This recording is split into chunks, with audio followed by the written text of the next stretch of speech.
कि क्या ये संभव है यहाँ पर आजाद समाज पार्टी और बीएसपी गठबंधन कर ले और उसके बाद बड़ी मुश्किलों में यहाँ पर बीजेपी आ जाए? अमन सर।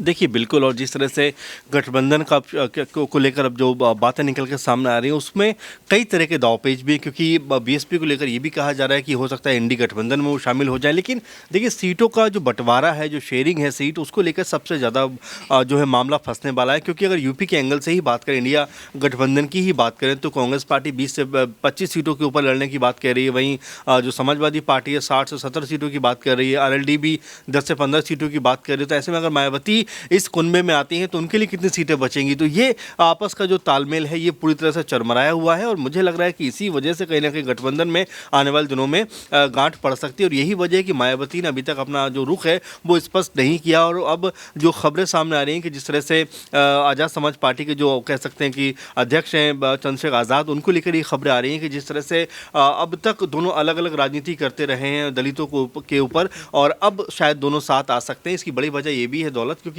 अगर आप देखें यूपी में 22% के आसपास जो दलित वोटर हैं, लेकिन मायावती का जिस तरह से कद लगातार कम हो रहा है, क्योंकि उनको 19-20% के आसपास, सोचिए कि दलित वोट बैंक एक तरफा उनको मिलता था, लेकिन अब ये आंकड़ा घट के 12 से 13% के आसपास रह गया। तो उनको भी पता है कि मेरी ज़मीन भी कहीं ना कहीं खिसक रही है, जो मेरा ताकत मेरे वोटरों में हुआ करती थी वो अब धीरे धीरे कम हो रही है। और यही वजह 2022 के चुनाव में तमाम सीटों पर चुनाव लड़ने के बावजूद भी बसपा को महज एक सीट मिलती है। यानी कि उनको पता है कि किस तरह से उनकी जो पॉलिटिकल एक इमेज थी या पॉलिटिकल जो वोट बैंक था वो उनके पास से चला गया है। और अब जबकि 2024 बहुत करीब है, तो हो सकता है कि वो भी लगातार इस कोशिश में हो कि कुछ नए दलों के साथ में समर्थन उनका लिया जाए, उनको जो समर्थन दिया जाए, और साथ मिलकर जो है एक तरीके से आगे बढ़ते हुए इन सीटों के ऊपर कब्जा किया जाए। क्योंकि अभी भी जो दलित वोट है उसको पूरी तरह से ऐसा माना जाता है कि मायावती के इर्द गिर्द ही बुना रहता है, लेकिन मायावती जिस तरह से पूरी एक्टिव नहीं नजर आई, इसी वजह से ये वोट बैंक खिसक कर या तो बीजेपी के पाले में चला गया या फिर सपा को समर्थन इनका मिल गया। तो ऐसे में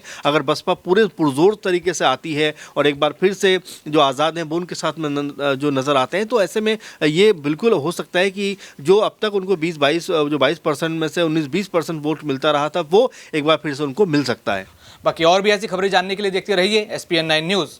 धन्यवाद।